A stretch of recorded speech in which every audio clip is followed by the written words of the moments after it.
And after a few years of doing it, eventually things will start to sprout and things will start happening for you on an exponential basis.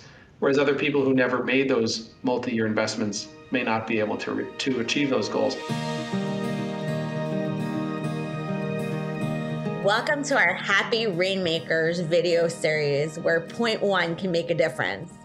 I'm joined today by AY Strauss, who's the managing partner of AY Strauss. Thank you so much for coming.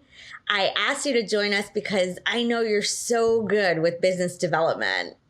So can you tell us, what if somebody's just starting out? What do you think they should do?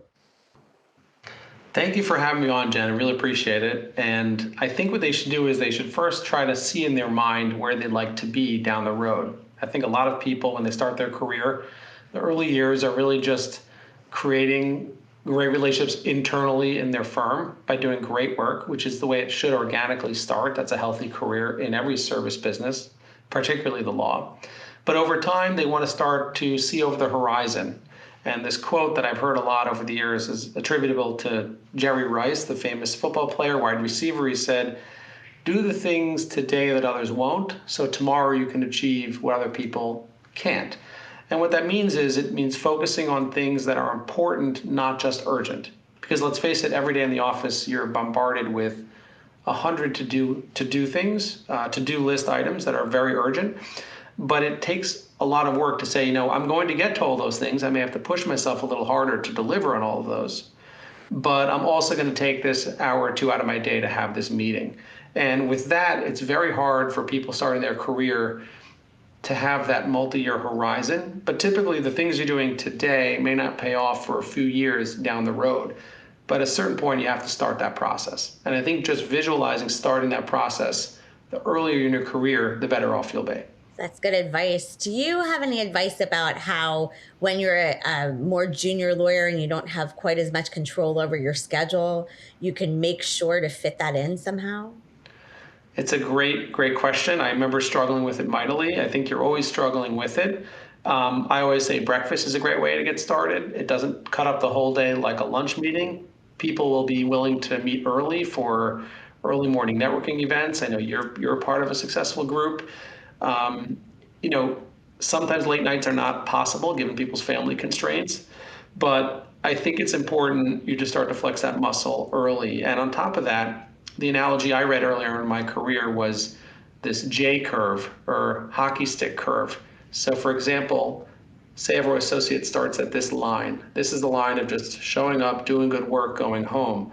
Some associates will take a view as, what if I do some work behind or bottom, going down this sort of J, spending years sort of building roots and planting seeds, et cetera, et cetera. Other people may not do it. And after a few years of doing it, eventually things will start to sprout. But it's having that long-term relationship-oriented view of the world, because what happens is after a few years of doing this, you can sort of rise up the other side of the J curve and things will start happening for you on an exponential basis. Whereas other people who never made those multi-year investments may not be able to achieve those goals. It's kind of like investing in the stock market. We've talked about this.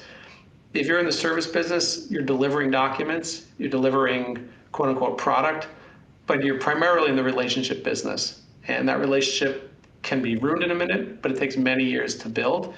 And the earlier you start investing, the greater compounding return, so to speak, of those earlier investments. And I think that's important to get into the minds of people who have an affinity or an interest in being somebody who develops business over time.